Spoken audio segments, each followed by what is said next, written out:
it's pretty hard, I think, for high school kids right now because their dreams are being crushed by the transfer portal and their dreams are being crushed by NIL deals and international athletes. And I don't even know if these college coaches would say this is the best thing for the sport, but they do have a job, and that's their job's to win, and they got to get a paycheck. So I get it, but at the same time, it's heartbreaking for me to have kids who graduate and don't go on to run in college because they won't lower their standards and expectations. And I think the message for like a current high school athlete is like, you got to go where you're wanted, right? And if you're not getting responses from coaches, like no response is a response. They don't want you.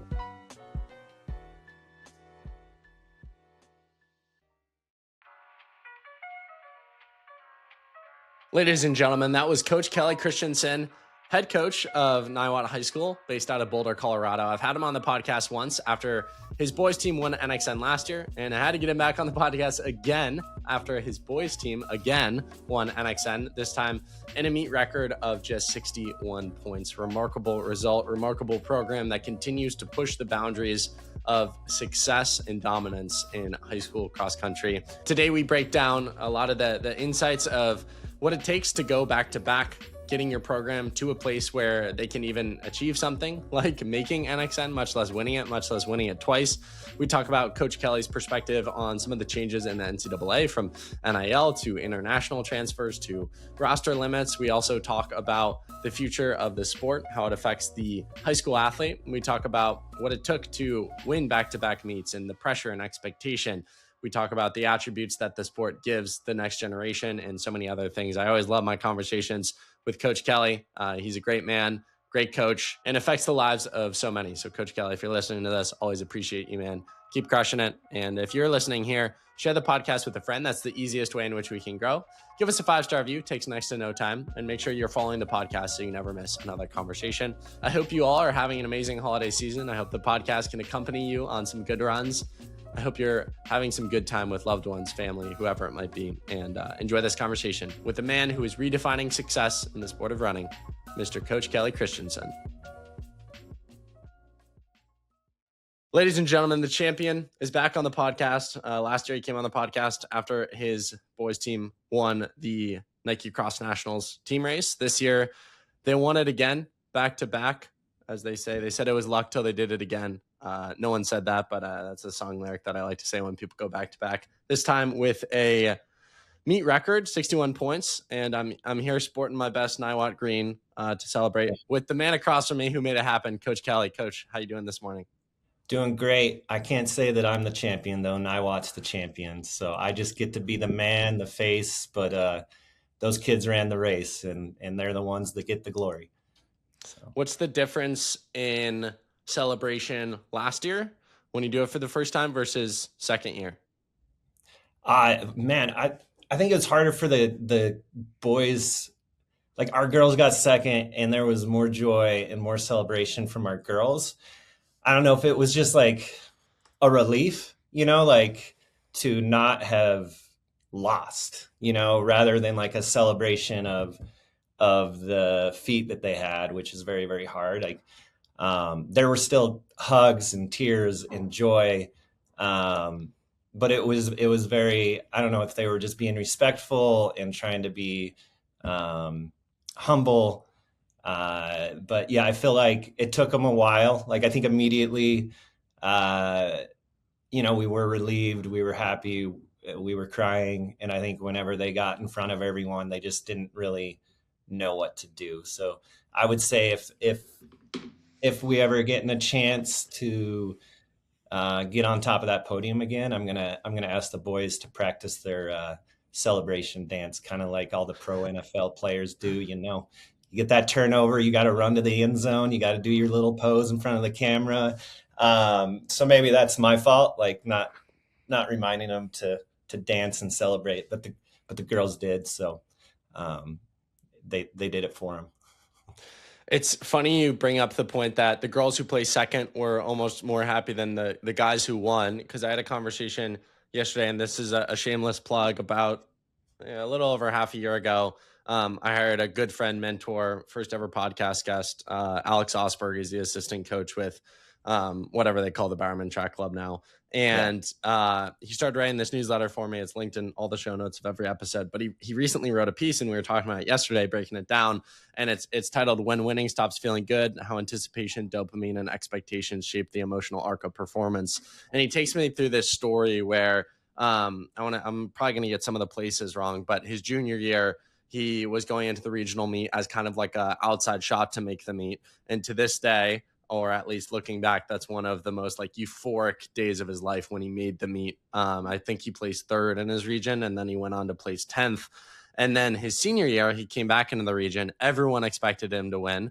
He won. He ran way faster than he did the year before, but yet that feeling was nowhere near what it was his junior year. And then at nationals, he ended up placing, I want to say, a place or two better in that same feeling. It wasn't the same as his junior year. And so he writes about, basically how anticipation always wins, and the curse of being a winner, where it's this expectation, it's the only acceptable outcome, because anything worse than what you did last time is considered a failure. So for you, what was the verbiage going into the race for your boys of, hey, we're in high school, it's not the end all be all if we don't win, it'd be great to win, but it's not a failure if we don't win? Yeah, I mean, we constantly preach that, like with our kids, like our coaching staff, we match their vibe, we match their goals. They constantly know the result isn't our why, and we encourage failure, and we encourage them to find who they are as an athlete, and like we got their back no matter what. So I mean, that message is constantly sent to them, and more than anything, it's demonstrated through our actions when things don't go well. So I think they just feel comfortable knowing like it's just a race. It's supposed to be the funnest thing we do, right? Like racing is the celebration of all the hard work that they do, and that's the message we continue on repeat. And they probably, I don't know if they hear it all the time, but the boys know and the girls knew that, like, just go out there, be who you were all year long. And if it's not enough, like, that's okay, because they just compete, man. And it's fun to watch. And when you're a coach, or when you're watching sports and athletics, and you see, no matter the sport, when you see someone out there just giving it their all and naturally enjoying it and competing their tails off, like, it's all you can expect. And that's exactly what happened. So I think they know that, like, we're going to be all right if we don't win. It's not going to define who they are. This is like the NXN experience itself is the party. It's the dance. And we kind of told that to our kids, like, hey, we're going to the big dance. So when the gun goes off, don't forget to get on the dance floor, so they got on the dance floor and they competed, and it was great. So we didn't talk about results. We just talked about how are we going to execute? Like, what's it look like in the morning going to the race course? What are we going to do the 90 minutes before? How does the intro and all the media affect their warm up? Right? Like, what adjustments do we need to make? Let's get down to the starting line without like a rush or a panic. So it was more just execution, less about the result. And then they ran great. What for you do you do to make sure your teams are going into the meet level-headed and not too over their head? And what I mean by that is NXN, as you said, is a big dance, and there's so much excitement around it. It's a lot of kids like, dream race. This is more so an individual conversation rather than team, but I'd be curious to get your perspective on the team side of things. I'll talk to individuals who are seniors who are going in trying to win it. And they'll say, last year I placed well, but I was kind of lost in the sauce of, I made NXN and this is exciting. And then the second year they're there to get the job done. And I feel like these big high school meets, Nike associated, coolest gear, buffet meals, cool hotel with banners, it can be very easy to take yourself out of the mindset that got you to the meet itself. So what was some of the verbiage you used with your team to enjoy the moment and the experience, but not necessarily view it as a 3-day play date by Nike, and more so as a race and the celebration comes with it? Yeah, I think like I don't know if it was intentional or not, but in all our big races this year, like we only have team meetings before like an important race. Just because kids don't like meetings, like they don't want to hear an adult talking the whole time. They want to spend time together. But in our state meet, in the Nike regional meet, and at Nike Nationals, like the focus was on, because we've seen it so many times before, and even some of the athletes on our teams, is that like I hate the whole like balance conversation, like try to keep it even kill. Life needs to be balanced. Don't be too extreme one area or the other, because you do have to have extremities to get to a race like this. Like you can't always have a balanced life. But we talk more about like what's balance look like in our expectations and in the moment, because last year we had too much excitement on the girls side sometimes, and almost projecting their anxiety, where they're screaming and dancing and having like kind of a masked fun, like screaming at the top of their lungs to songs. And we've had that with the guys too, but it's more of like, hey, we don't want to take that away from you, but like with all this other stuff going on, let's take it down a level. Let's like enjoy it as much as we can, but let's remember like we're here to race, and let's not go over the top with eating too many cookies at the NXN buffet. It's like, eat cookies, but don't eat too much. Like sing, but let's not sing the Lion King at the top of our lungs, right? Like, so it's just more of like the continued message of balance in terms of our emotions, because um, in a 5,000 meter race, especially for a high school, you just kind of need that energy and you need to experience it. But I think they just knew, they all have different needs. Like some shut their social media down, some check it less, but they all know like what it meant, because there were situations they've all experienced that we've had one-on-one conversations about, that um, be at like a 7-8 so you can be at a 10 for the race. But we want you to be at a 7-8-9 to enjoy the experience, but we don't need to be at a 3-4-5 where we're freaking out and not enjoying it and not present or aware. So I don't know if that answers your question, but honestly, it was more of like just helping them enjoy the experience without running the race before the race was run. So My dad growing up, and this is middle school cross country, and maybe even I was even younger at times, so a little bit different of a meaning. I think if I was to go do this, it wouldn't have been that deep, because I was 10 years old. It really doesn't matter. Your running doesn't matter at that age. But he had this observation, which was these kids would bring football and all sorts of different things to occupy their time when they got to the meet, 2-3 hours before their race. And by the time the race happened, they were playing tag and football, that they got to the race and they already basically ran the race on the field by the start line. And so my dad was like, if you just stay calm and wait to exert that energy on race day, you are already at an advantage compared to most kids.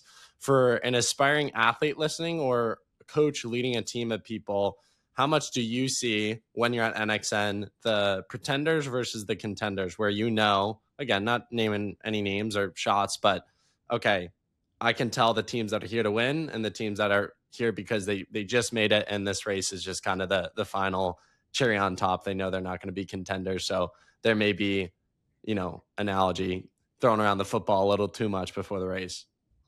yeah, I mean that's hard. I think sometimes like we are the team that throws the football around.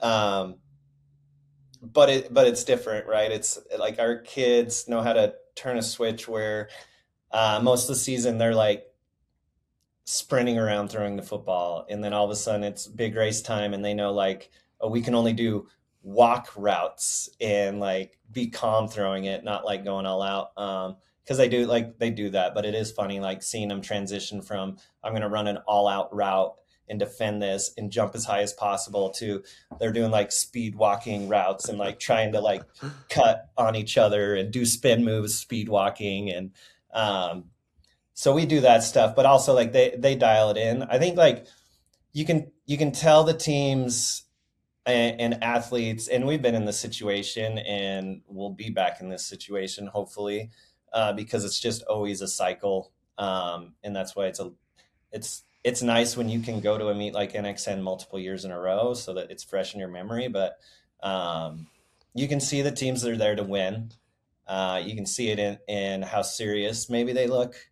But they also, I don't feel like, and we've been guilty of this, they're not taking it in, right? They're not present. They're like there for one reason, and maybe they're too wound up. Their shoulders are too tight. Their eyes are too serious. Um, and they're not really present with the experience. And I think it's a skill to balance that. And I mean, even as a coach, when you see it happening, it's hard to reverse. Like it's like the path by someone on the team has already got this momentum going that way, and you're trying to loosen them up, but you just know. And then it's the other way. Like there are some boys and girls teams there that are just there for the dance. It's a party.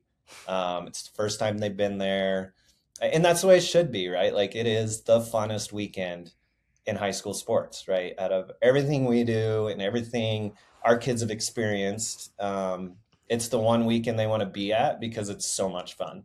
And I think we've luckily figured out how to enjoy both sides, because I personally love seeing all of those emotions from all these teams and athletes, because it's like that's the team that like is showing why we're all here. Like they're dancing, they're screaming, they are loving every moment of this. And the race didn't go well, but they're the ones like still running down the hill face first into the mud after the race, even though maybe they got like 17th place. And that's the joy of the sport, and that's like where you want kids to be. And then there's the teams that like came up short and were second, third, fourth, and they were too locked in, and we've been there before too. So I think it just comes down to like a coach knowing his athletes, and athletes knowing each other, that like when we run well, this is how it looks, and we're trying to replicate that. And as long as it's genuine and not forced, like each team, like you could be the team that celebrates and is having way too much fun and win, or you can be really serious and win. We've just chosen to try to be balanced in our approach. And as coaches, I try to stay in the background, out of the way. Like, and when I see something, maybe an athlete needs a check-in or some encouragement, we step in. But really, we're just trying to give them space the whole weekend. And yeah, you see it, and you hear coaches saying like, "Crap, like the vibe's off on our boys or our girls," and you'll get coaches coming up to you and be like, "Well, your kids look loose and ready to roll." Like you can see it, and the coaching community there's very small, and we complement each other. And yeah, like I've seen teams that won, and I'm like, go up to that coach and I'm like, "Oh yeah, you guys are gonna win," like no doubt. Going to the line, like you can tell the teams that are like pretty loose and in the right mindset. So could you tell that about the boys before the race, or were you yeah, playing with thoughts in your head? Could go yeah, either playing way. with thoughts in our head. Like last year, like Thursday when we got there, Ryder Keeton, one of our best boys, got the stomach flu. So like for me, it was just like, can we get to the line with no like stomach bugs or someone gets sick or whatever it is? But no, the guys just seemed kind of very, very loose. They were having fun. Every time we were on the bus with a different team, they were getting to know other people. They were enjoying the weekend. And like, yeah, I didn't have a lot of concerns on how they were gonna compete as long as they were healthy on the line, because this is a luxury. Like I call this like a once every 10-year type of team. I think every program gets these teams every now and then, once every 10 years or so, where the kids love to compete, and you just get to like go warrior every meet with them, because like when they step on the line, if they're sick or had a bad week, they just compete their tails off. And this boys team, like it didn't matter. They're warriors, man. They just fight. Like they love the competition, whether they're winning or not. They just love to compete. So What percent of the coaching do you feel like is done before the championship meet itself? 97, 98%. Yeah. At the meet, it's more of like, guys, if they don't have the meal that you wanted, or if you needed a certain type of fruit or bagel that you're used to, it's more of, I don't know, we become mom and dad, it's like, we'll send someone to Whole Foods and get that organic raspberry and croissant that you need before your race. Or it's more of those little things, like, so that they're not worried about something silly like that. But I just remember as an athlete that, like, I needed my bagel and cream cheese and it had to be this kind. And that's where a teenager's brain's at. So we're like, everything coaching wise, we're done. We're just trying to make sure that they have everything they want. So what was the messaging to the team camp this year, or first practice this year, first team meeting? You come off of this success last year, and as we talked about in our first conversation last year, this program has a rich history of success spanning way longer than I've been alive, seemingly. And you're kind of carrying the torch in this next chapter, building this legacy. What were some of the messages where, of course, winning is great and it's an amazing part of the sport, but it can't be, as you've talked about with me, it can't be the only driving reason that you're doing something. And you go from being the chaser, which is a luxury, to having the target on your back, which is an entirely different position. Yeah, that's tough. Every June, our boys team and girls team, they get together. We help organize it, facilitate it, but typically a parent on the team hosts a barbecue. And in June, it's not all the new kids. It's not all the year-round kid. It's typically like, that the kids that, like, I'm doing this is like who I am right now. It's important to me. These are my friends. They set the goals and expectations in June. And really, we always just go back to that because, we really want our athletes to feel like it's their program. That they're in control. They have the autonomy and the empowerment to determine what culture feels like, what winning might look like to them, what type of result goals that they may want to chase after.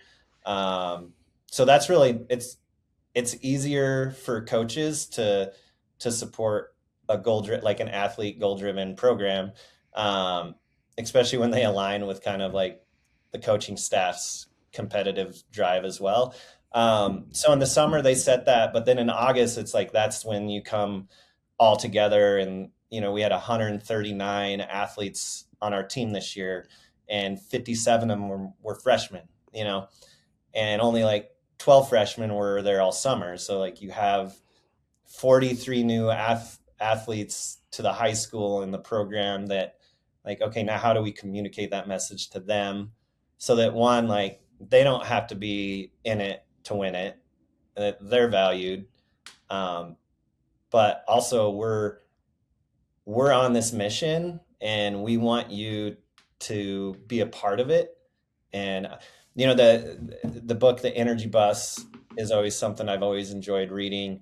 And I like the only thing I had up on our first day for the projection screen was a cartoon bus. And I had copied and pasted different pictures of all the people that have, like, motivated me or given me some guidance on, like, team culture and training and stuff. So, like, you got Jim Harbaugh's driving the bus because the Harbaugh brothers.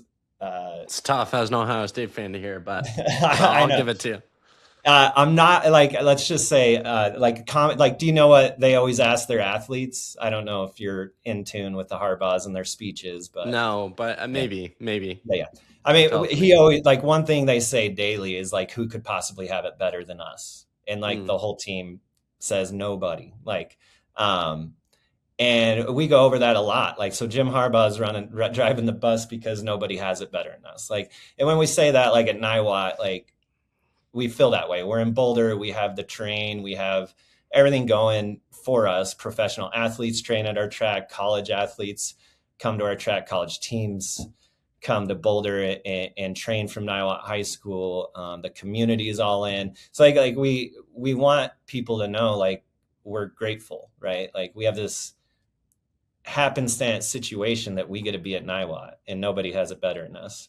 But then, like, we have other people on the bus, and we're just trying to get everyone new to get on the bus in terms of, like, what our culture is and what we want to achieve, and leading with love, and everyone matters, and don't be a crab in the bucket. So, like, you can't be someone that's constantly pulling other people down. And if someone's wanting to, like, move up, let them move up. Like, if you're having a bad day and you want to only run 2 miles at 12-minute pace, that's fine. But don't take your friend with you who's, like, trying to, like, improve on themselves. So I think the message is more of, like, culture. And then at the end, we're like, oh yeah, by the way, there's this thing called Nike Cross Nationals. We're the defending champs.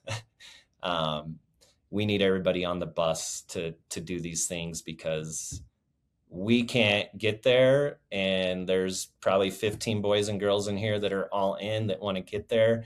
And there's 120 more of you that, like, we need you on the bus with them, because we can't get there without you. So,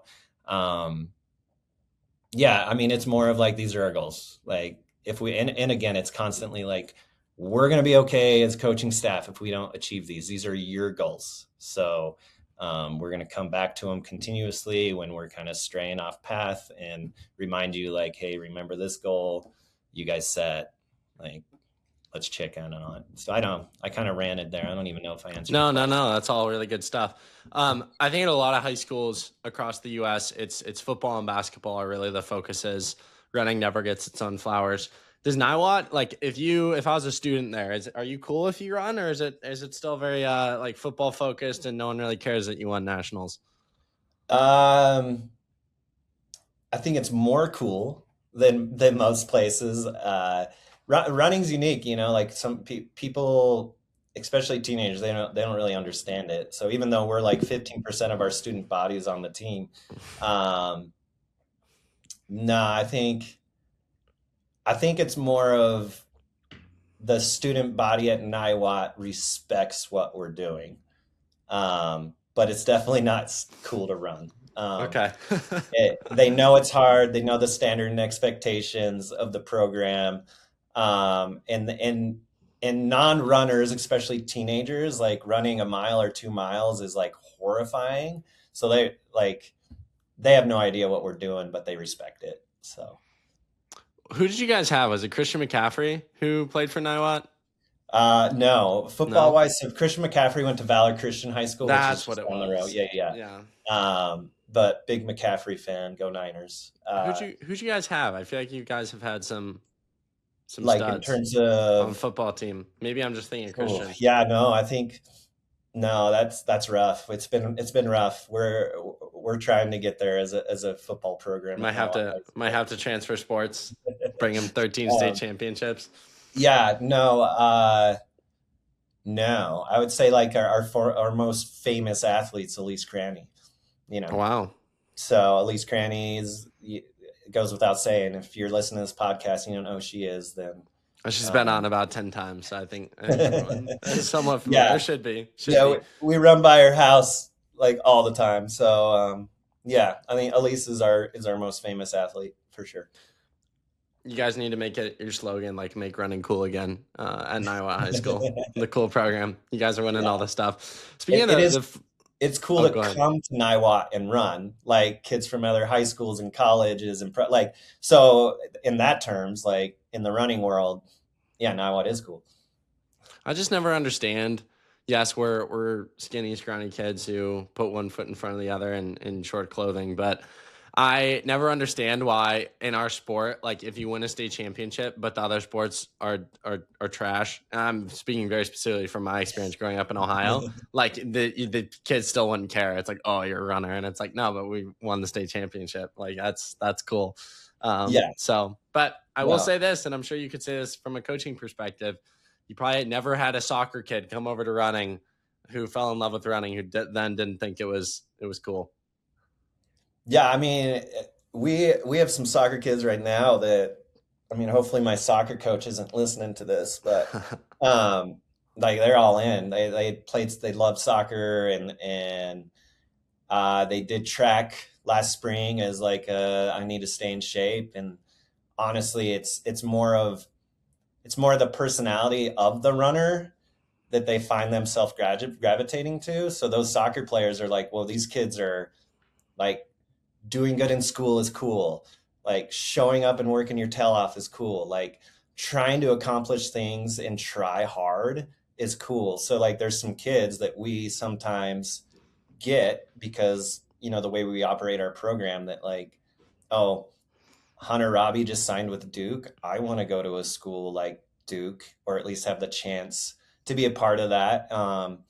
And I mean, that's a rare, but like, I think they just fall in love with like the culture of the runner, like the personality of the runner. And they're like, oh, I'm like that. And I want to be around people like that. So yeah, I mean, the soccer players we get do fall in love with the sport. Yeah. And they say it's cool. Would you say, again, your program's a little more established, so unlike my super small team in high school, you probably aren't looking for people to necessarily fill 4x8 spots, but have you experienced the soccer to 4x8 pipeline? I feel like soccer players, there's something about them and the competitive nature of the 4x8, and it's just short enough that you don't need a full year of base training. Have you seen that? Oh yeah, all the time. Like it's been a little bit, but we always have had on our state championship teams a soccer player or two represented in our 4x8. Yeah, no, 100%. Soccer to 4x8 is a pipeline. You're missing out on it if you're not embracing kids doing club soccer 2-3 times a week and coming to 1 or 2 practices to run. They can run an 800. Absolutely. Yeah. Staying with the football analogies and driving about 3 hours south to the better school that just won the national championship, the Ohio State University. You ever hear of Ryan Day? So Ohio State last year going in, hot squad, $20 million roster. People are saying they lose to Oregon, then they lose to Michigan. Michigan plants the flag. Team has an internal team meeting. They figure out their stuff, and then they go on debatably the greatest playoff run we've ever seen. They destroy every team in their path. Quite remarkable to see them do that. But even with that, the new team took down, I think, almost all of their championship memorabilia and banners because they felt like they had to earn their own success this year. My relation to you is, how much of a mindset did your team have of, okay, last year was great, we loved it, it was fun, but this year's a new season and we got to earn our own success in 2025? I think the athletes definitely felt that way. They wanted to like do it better and do it their own way, being mindful and respect of the legacy of everyone before them. But they wanted to make their own legacy. We did not tear down the banners or tear down the trophy though. Like we made sure everybody walked by that NXN trophy. The first thing anyone that comes to Niwot High School saw for a year when you walk in the door was that NXN trophy. So we're proud of that. Our school and our community is proud of it. Our parents are proud of it. Our kids like smile every time they see it. This group, again, just going back to like the leadership we had, they could do both, right? Like they wanted all the recognition and they're proud of that, but they also were like, let's go do something that's never been done before, or at least try to do something that's never been done before. Join, Loudoun Valley, join Newberry Park with the back-to-back titles on the guys' side, and see if we can score less points. That was part of their goals for sure. Yeah. Doesn't sound like you were too surprised by the win. Were you surprised by 61 points? Yeah, I mean, things can go so many different ways.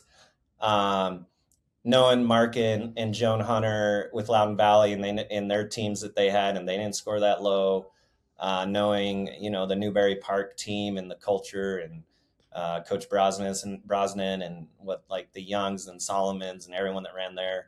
It's like, that is impressive. So for us, it's just like, yeah, let's chase it. Anything can happen. And I I think those coaches and those teams would say they could have scored lower if certain things would have went their way. But yeah, we could have probably scored 30 points lower as well. But that's fine. Like the win's all that matters, and to get the record, like definitely got a little extra celebration out of our boys. They're proud, and they should be. Yeah. To your point, a kid from Niwot walking into high school, seeing the trophy, will know that you guys won. They probably won't know or care how many points you scored. So winning is what matters at the end of the day. Totally. I was going to ask a question. Oh, in regards to like qualifying, you've been a part of the sport for quite some time. Were you quite impressed by your region, specifically, even individually, like Oliver, Jackson, Johannes? I feel like from a regional perspective, it was kind of nationals before nationals. Obviously, that course is always, butter and way different than Glendoveer, but competition-wise, it seems like even within the state itself, Oliver going 14:48 on a course that Parker Wolf ran, I think, 15:10 in high school. It's just crazy the level that we're getting at, and specifically in your region. Yeah, I think the Southwest region currently has the best preparation meet for NXN.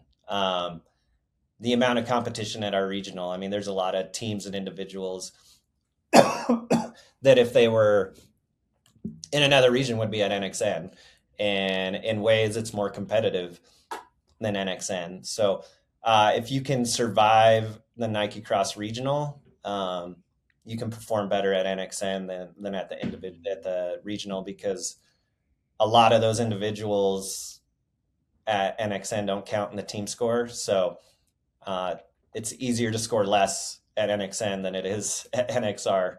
So yeah, we love how hard our region is, and we know if we go, we're one of the best teams in the nation. So it's great prep. And yeah, this year, all those names you said, Jackson, Johannes, Oliver, the list goes on and on, of all those boys. And there's some kids, Aiden LaRue had a rough go this year. He was top, 15 at NXN last year and had an injury, and he's also in that region and got left home. So yeah, there's countless kids that are pretty amazing. There was, I think, Ben Adams ran 4:03 in the mile, and he was 16th at NXR. So it's yeah, I know.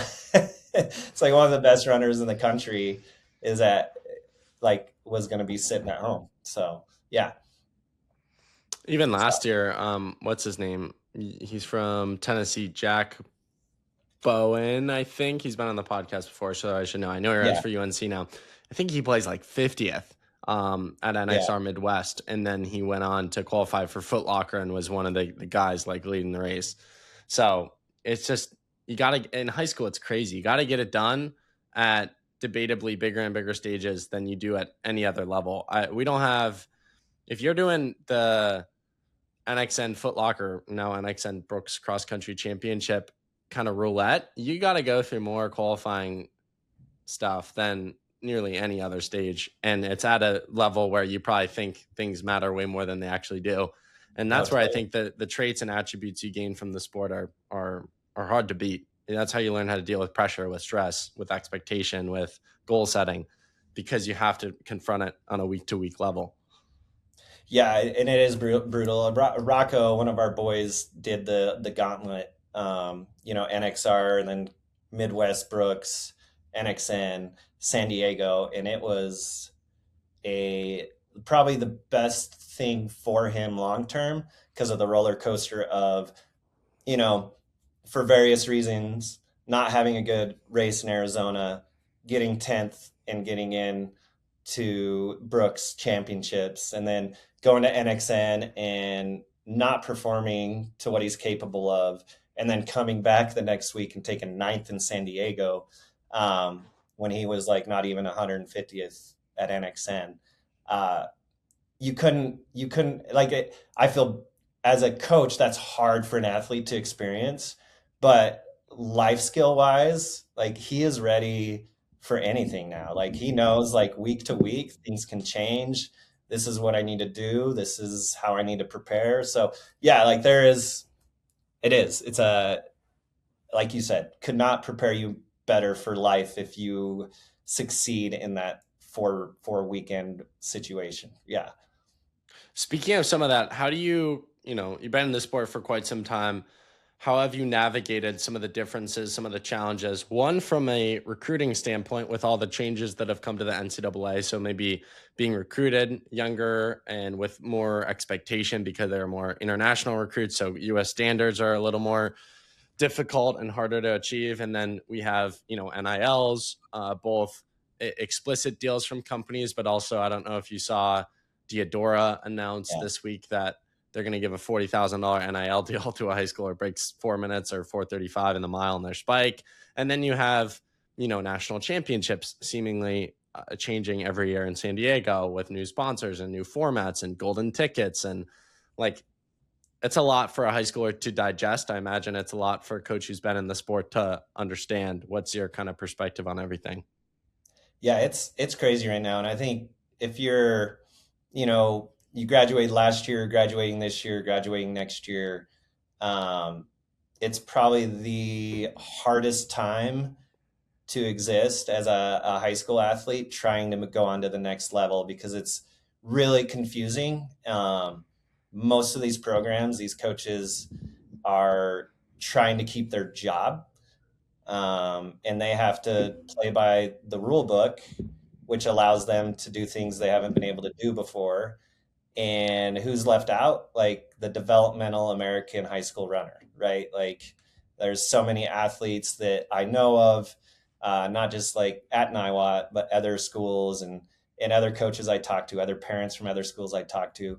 Like it's crickets. It is nothing. They are phenomenal runners who've ran fast, who would have been full ride scholarships at Power Four programs before that aren't even getting replies from college coaches, and the college coaches, or they have automatic replies that like, here's our standards. If you can't qualify for the track regional, now we're not going to be recruiting you. So I think right now, like as a prospective collegiate athlete, you really have to change your rationality, because what like a 455 girl and previously could have been recruited by anyone in the nation, they're not sniffing at you if you're not running like 440, 442, because they can go to the portal or they can go internationally and get these kids that are going to help their programs right now. And I don't know how sustainable it is or what the rule changes might be in 3 to 5 years, but it's pretty hard, I think, for high school kids right now because their dreams are being crushed by the transfer portal and their dreams are being crushed by NIL deals and international athletes. And I don't even know if these college coaches would say this is the best thing for the sport, but they do have a job, and that's their job's to win, and they got to get a paycheck. So I get it, but at the same time, it's heartbreaking for me to have kids who graduate and don't go on to run in college because they won't lower their standards and expectations. And I think the message for like a current high school athlete is like, you got to go where you're wanted, right? And if you're not getting responses from coaches, like no response is a response. They don't want you. Like if they're not replying to you, they don't want you. And we have athletes even this season that were not getting messages until they ran a race, and then all of a sudden these coaches want you. So it's conflicting to like our constant message to these kids that they're not a result, when the college program right now is set up to say that like you only matter if you run a result. So it's hard. It's really hard. And it's just kind of getting, hopefully high school kids can just go where they want to, and there's plenty of places to go run and you can develop. And if you don't like your experience there, like then you jump in the portal and go where you want to go. But like, yeah, it's hard. I don't know. I'm ranting, but it's hard for current high school kids to want to go on to college and compete right now.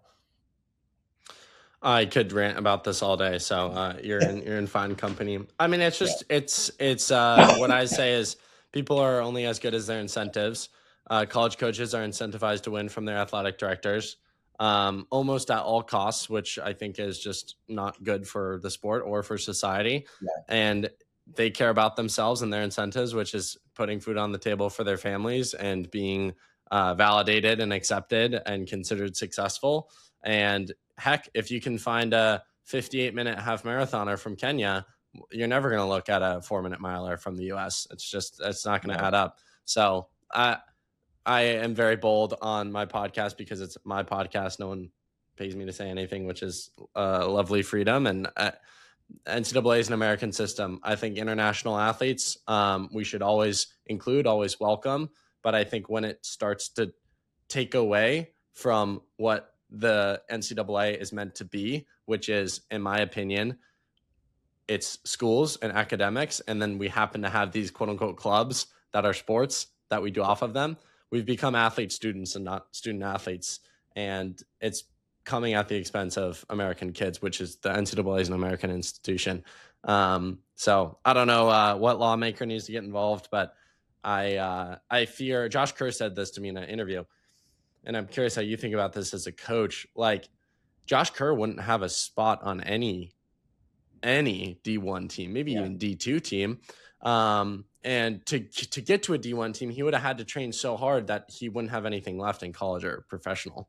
So it's this tough position where high school coaches, high schoolers are kind of being forced to say, well, if your goal is to run at the next level, which is a meaningful goal, well, I might have to sacrifice your longevity to make this goal happen. And that's just also a tricky position to be in.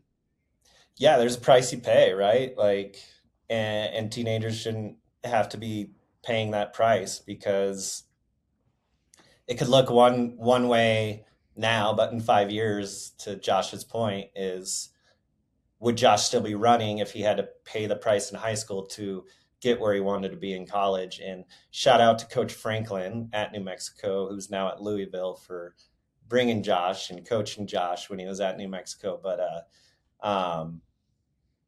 yeah, like, it's crazy to think that in this day and age, a Josh Kerr wouldn't be getting recruited by these colleges. Like, that's wild. And just like the international athlete thing, and just going back to it, I think it's everything. I agree with what you're saying. When I was in college, I had 28-year-old teammates, and I didn't know as a 19-year-old like what that meant, you know? And every day I'm trying to train with them. Every day I'm trying to beat them. And in my mind, I'm like, oh wait, these guys have 10 years of 100-mile weeks on me. Like, I shouldn't be trying to train with them, and I shouldn't try to be beating them. And when I was losing, I couldn't understand why. And, you know, like, when you look at some of our young athletes succeeding, you know, at NCAA cross country in a 10K, and they got 25 to 30-year-olds beating them, it's more of an age thing for me that really frustrates me, that like, it's not really fair. You couldn't have a 19-year-old football player going against a 32-year-old defensive end. He's just going to pancake a tackle because he's got 100 pounds and 12 years of strength on him. Like, it's just not fair. Like, it's that we got adults playing Pee Wee League, and hopefully that all gets fixed. Like, I don't know all the nuances and the rules and everything. And like, I get why college coaches are doing what they're doing, but it is at the disservice of our youth and our development of American amateur sports, because we have international athletes in these high schools too that are affected by it. You know, like, we have athletes at Niwot that are from different countries that moved to Boulder because we live in Boulder and it's a beautiful place. But, you know, we've had kids from Italy and Czech Republic and other places that this is now affecting them and their potential to run in college, because 25-year-old internationals from their country are coming and taking spots. So anyways, we could rant, like you said. Yeah. Someone's going to say, oh, you said, but Josh is international. And I would say, yeah, he is. And he's a good example of, at the time, I was so young when I watched this race. He was a freshman, and he upset Edward Cheserek in the most stunning fashion, indoor mile. It was unheard of to me that we had a kid from a different country in the NCAA when I was watching that meet as a kid on ESPNU or whatever it was on back in the day. Yeah. now my issue is that's the norm. It's almost weird if you see an American winning something, and that's where it's like, well, whose system is this now? I think the stat was there were only 5 people in the top 30 at NCAA cross that were Americans, and it's like, this isn't an American system anymore, and it's becoming. I love this analogy I came up with. The NCAA should be what NCAA to professional running should be what the AA to the MLB is. It should be a developmental system, but we've turned it into this professional system where Rocky Hansen can't even win the NCAA cross meet, but somehow he almost pulled off winning the whole U.S. cross country meet with crazy guys like Parker Wolf and Nico Young and Graham Blanks. So when that sort of stuff is happening, it's like, okay, we're making the NCAA a professional sports league. And I also wonder the extent to which that's impacting their academic lives, their mental health, when the expectations, the pressure is that high and they know they're so replaceable. And the thing that this athlete I had the conversation with, who we had the kind of MLB analogy with, he made a good point, and he wasn't naming coaches, but he said there's some coaches who abuse the privilege of international athletes, where these athletes they're great runners, but in every other aspect, they're not in a place to be in the States because they don't understand it. They don't have the support. They can't do academics at a lot of these schools. And that is just blatant, only caring about the result, which does not go in line with the spirit of the NCAA, which is these are institutions where you get a degree and you happen to run. Right. As much as we might want to think that it's all about the running, it's not, No.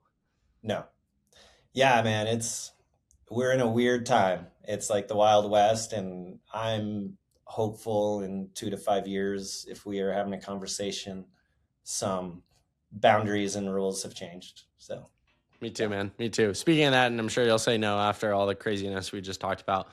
You've been so successful at the high school level, won a couple national championships, more state championships than I could count. Have you ever thought about going to the next level, gotten phone calls? What's your mindset at with your journey in the sport and what you want to do with your legacy? Yeah. Like I truly believe nobody has it better than us, man. Boulder, every time I come back from Boulder, from wherever I go, I love living here. Even though it's way too much money for a teacher to live. I think I just want to continue making the sport of running better, and I try to stay present with where I'm at, and look for ways to grow as a coach and a human, and keep growing that way. But yeah, I think the legacy and what I want to do in Boulder is continue to make it a community, make it a place people want to be at, make it somewhere where people feel welcome and they can do a workout. And like I've told you this stuff before, and go down to Niwot Market and get breakfast, or go to Niwot Wheelhouse and grab a beer. I just want to continue to let people know that there's places and there's other places that they can go. They're welcome. Running is cool. There is a community out there, and yeah, I just want to keep doing what we're doing, and maybe change the opinion of any people out there that maybe are Niwot haters, because we want to love everyone. I don't know if that answered your question exactly. Let me ask you this bluntly: if the right program called, would you consider? Yeah, absolutely. I hate saying that out loud, because I love our kids, I love our parents, I love my admin team, I love the coaches I work with. I am happy and content as I've ever been. If the right program collegiately was like, hey, would you consider this opportunity? Absolutely. I would consider it. It's an opportunity to grow. It's an opportunity to change and chase different things. And it's an opportunity to continue to make running cool and create a community somewhere else, and stick to my morals and ethics and my why. And yeah, absolutely. Yeah, man. I would jump on it. How much do you view your profession or we could say hobby as a profession, right? Most high school cross country coaches or coaches in general are viewed as kind of volunteers who try their best, and they show up and they put the guidelines and lay down the law and try to develop good people through sport. You do all those things, but you also have illustrated that you can win, you can get it done. You're one of the greatest coaches at the high school level in the sport. And I imagine that there's a level of being a student of the sport where you wonder and you question, oh, could I get it done at this level? Because I talked to people like Coach Milt, and that was kind of the dilemma he was going through. Or this was Coach Smith, right? He maxed out at NAU. What more can you do than win 5 and 6 years? And then he thought, can I do this at the pro level? He could get it done at the pro level. So how much do you ponder those questions, and how much of the sport do you follow, whether it's college coaches, pro coaches, athletes, etc.? Yeah, I'm often, I think if people really knew me and how much I didn't know about running, they would know I'm an imposter. So yeah, I'm always like, how much of an imposter would I be at the next level? And I would love the challenge of finding that out. I follow humans that are doing great things, right? That are similar beliefs and similar like-minded views. So I'm not like necessarily a student of the sport in the terms of science. I'm not like I'm going to dive in and do all this research and figure out like how the science of the sports works. I'm heavily educated in psychology and sociology and fascinated by how the brain affects human behavior and how your social environment affects human behavior. And so for me, I like latching on to the people that I feel like are doing it right and know what they're talking about. And I geek out on, say, someone like Dr. Jeff Messer, who's coached, the likes of Danny Jones and JoJo Jordan, and has had success everywhere he's gone. He's at Sioux Falls now, and Sioux Falls just had 2 NXN teams qualify. He's just always, and he's a volunteer coach there, but he's someone that is he's probably the smartest human being I've ever met or listened to. So like, if I can go to a running clinic and listen to him and learn from him, I'm going to do it. If there's a podcast with him on it, I'm going to listen to it. Steve Magnus. So, and then on the other side, like, yeah, when you have Mike Smith and Dominic, when you have Meltenberg and you have all these coaches that like I aspire to learn from, I'm listening to those podcasts, like I'm growing in that way. Like there's just people that I respect, and I will just follow, and I will try to learn what I can based on what they're sharing, even though it's in a limited capacity and there's still a lot of secrets in what they're not sharing. But yeah, I love your podcast, workout videos, all that stuff. I'm diving in, but I am not someone that's going to research papers on threshold and sprinting and VO2. I'm just like falling asleep just reading 2 sentences and that stuff. So yeah, I love following the sport and growing from other people that are just crushing it. So well, I appreciate you listening and the support. I gotta ask, did you have the chance to listen to Dathan? That was awesome getting that chance. He's so down. I have a running list of over the next 2 weeks. I'm going to get caught up on podcasts. I have not got to listen to Dathan's. Oh, you'll love it. He was so loose. I think a problem we have in society way outside of the sport is you see these big names and you kind of assume they might be a little more uptight, or because Dathan takes care of his business, handles his business very well. And he was so loose, chilling in his backyard and just kicking it back. And that's what I always appreciate with guests, is when you don't feel like they're super time, because that infects how they, and he was just, and that's kind of, he's so busy. I thought that's how it would be. And he was so laid back, but I think you'll appreciate it because I even open up that conversation. We talk about a lot of the family dynamics for like 10 minutes. What do you talk about at the dinner table? How do you deal with having 2 prodigies? I'm sure your name dropped at some point, so you'll have to listen to that. But speaking of time, coming up on time here, go ahead. No, I was just gonna say, I definitely take for granted Dathan, and Kalen and the Ritzenheins, because I see him daily. Like I can go have coffee with Dathan. I can, like, I don't know. They're the first ones to the track to shovel lane 1 and 8 at Niwot High School with me. Like, so yeah, I will listen to it, and I'm probably going to enjoy it. So yeah, amazing people. Coming up on time here. So final serious question. Someone aspires to take their team or individually make it to NXN, or if they're a coach, lead their team to NXN. What's the number one? What's the winning formula? What's the if you had to boil it down to one thing, what should people be thinking coming out of this conversation? Yeah, I mean, the first thing you got to do, and we talked about it a little bit earlier, is like running's got to be kind of cool. um, I think as a coach, you can really screw this up. Like you gotta let go of control. We're teaching teenagers how to enjoy something that's not really like all that enjoyable at first. And when you're starting from ground zero, we like at Niwot now, I get kids, they're there, they want to run, but 10 years ago, like you're just trying to get them to fall in love with the sport, right?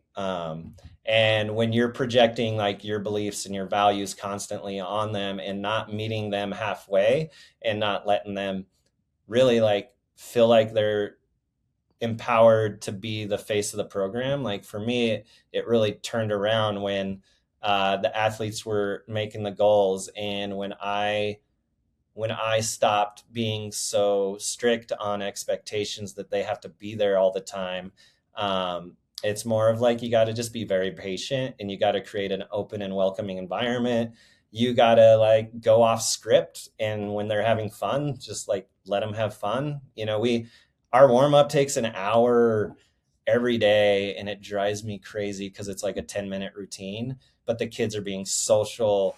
They take 25 minutes to go to the bathroom. That is part of the culture they like. It's like a slow transition from academics to working out. And we talk about like, is that something we want to change as a team? And they're like, yeah, let's change that. But then like, they don't change it. And I'm like, okay, are you guys cool with us like having a 3-hour practice because it takes you an hour and 20 minutes to warm up? Like, yeah, that's fine. And so you really kids got to be the focus, and they got to do it their way more than ever. This generation, the more you try to push them to the way maybe you did it, the more they're going to pull away from that. So you really got to find like how they want to do it, and it's going to be different everywhere you go. But at Niwot, we are social for 2 out of 3 hours of every practice, and I don't get home until 7:30, 8 o'clock at night because of it. But that's just the way it is. Like they want to be social, and they want it to be social. So we do that. And then they're available mentally to like run really hard when they need to. So I think you just really got to let it be the kids program, learn what the culture is like in your community, learn what the culture is in your building, what kind of support you have from your admin team. You got to get a few kids to buy in, and you got to give kids autonomy to come and go as they please. And you got to find a way to hold them accountable when given autonomy without like getting upset with them. Like, it's just kind of like, you're going to have opportunities naturally in races and in workouts to be like, well, that's why we don't take 4 weeks off in December. Like, like they got to live it. They got to fail on their own terms, and you just got to support them unconditionally. And then when you get the ball going, then it's like, hey, so do we want to chase after this NXN thing? And this is what it's going to take. And are you guys ready to give it your all? Because state ends October 31st and NXN is 5 weeks later. And if halfway through October, you can't wait for state to be done because you want to be done training, like we're never going to get there. Like we now got to think like we're racing the first weekend of December. So in October, like we're just getting started. So when most teams are winding down and almost mentally checked out, we are winding up and getting ready to go. So, yeah. Amazing. Great words to close us out. On a fun note, closing us out for real here. We are 6 days away from Christmas, and this one will probably come out right before Christmas. So get in the holiday spirit. Favorite Christmas song, favorite Christmas movie? I think, and this is probably not going to be a popular opinion, but Last Christmas, Wham. The kids right now just want it on repeat at the school. Even though it's a sad song, it's got a good little beat to it. And if you watch the video, you'll just laugh.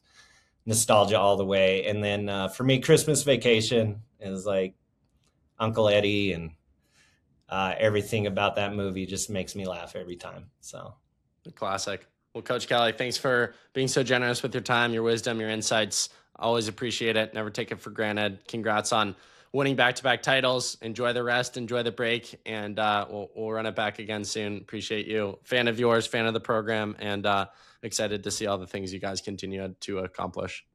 Yeah, thank you. Appreciate it. Same to you, man. Keep it up.